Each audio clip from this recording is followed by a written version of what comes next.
Okay, so this is gonna be about a time where I fell for a Kāne Hawaii who had a girlfriend, part 3.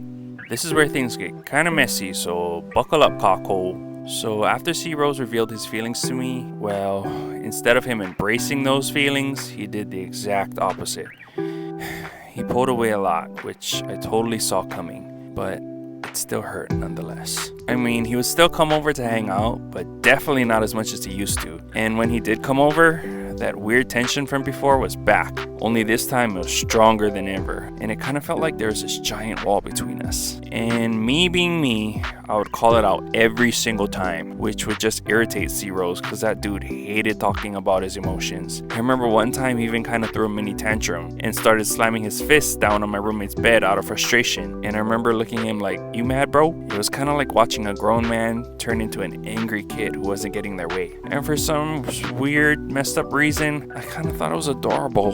His texts were all over the place now too. He started backtracking about his crush, saying he wasn't actually into me, he was just drawn to my spirit and energy, and that he's not really attracted to Kāne. But then later in another message, he'd ask if I thought that maybe we should just hook up. You see what I mean? All over the place. And in the meantime, I was still doing all that I could to keep my walls up to protect his relationship with his wahine. Eventually, there came multiple points where I decided, okay, maybe I should just let this pilina go so that this kanaka can go figure out his life. So I tried. I would stop texting him. I would keep the door to my room closed so that he couldn't come over anymore. And it sucked every single time because I genuinely missed having him around. And I know that it hurt him too because he'd always find some way to pop back in and apologize. He'd also bring me some sort of apology gift as well. And I felt sorry for him because, well, this was all new territory for the guy. But there was this one day after class where I decided, okay, I gotta draw the line already because this connection just wasn't feeling healthy anymore.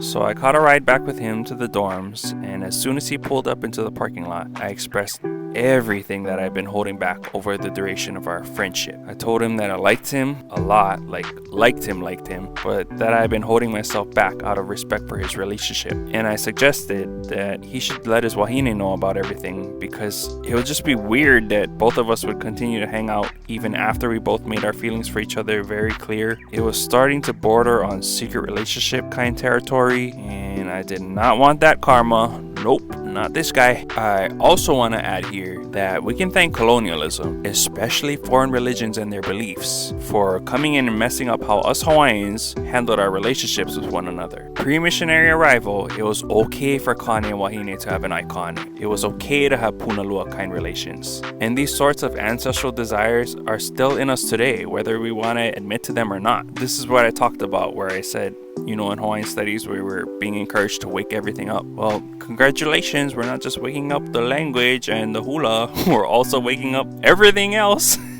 within us too. And many of us suffer because we're doing our best to fit in with the societal norm, which I don't think is healthy for us at all. Anyways, so that night, after I told C. Rose that he needed to tell his wahine already, I went to sleep early, hoping to sleep off everything that I was feeling. Instead, I woke up to a text from C. Rose. I remember looking at my screen and seeing the words, "You need to leave me alone and let me go." I was like, oh boy, here we go. So I opened the text and it was a long one. It was a bunch of really mean, angry words that he was directing at me. But even as I read it, it actually seemed like he was more so angry with himself. And even though I recognized that at the time, it still hurt to read. Even just talking about it now makes me kind of sad. I remember there was this one part where he said that I was just jealous of him and that I probably secretly envy what he has. And I remember being genuinely confused because I was never jealous of C. Rose. In fact, I thought everything he did was kind of awesome. Even the things that frustrated me and made me want to bash my head into a wall. At the bottom of all of that was aloha. But that very text is what helped me decide to finally let him go, which was not easy at all. Because I'm like one of those people where if I genuinely like you, I'm gonna ride for you no matter what. And before one of my friends or family called me out about this, yes, I did love C. Rose. And I think a part of me always will. But again, that message and the way he was treating me at the time, it made it clear that C. Rose had finally made his choice, and all I could do was respect it. Over the years, C. Rose has made efforts to reach out, asking if it could ever just be hoa again, but I can't. It hurts too much to just be friends in the Western sense with someone that you have that much aloha for. So I leave you folks with this mele I wrote the very day I decided to let Mr. C Rose go. I haven't sung it since, so we'll see how it goes. Hope to see you all in the next Mokuna.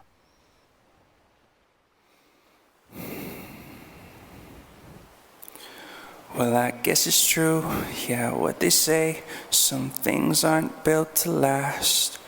Yeah, we had good times, some great memories. The conversations went so fast.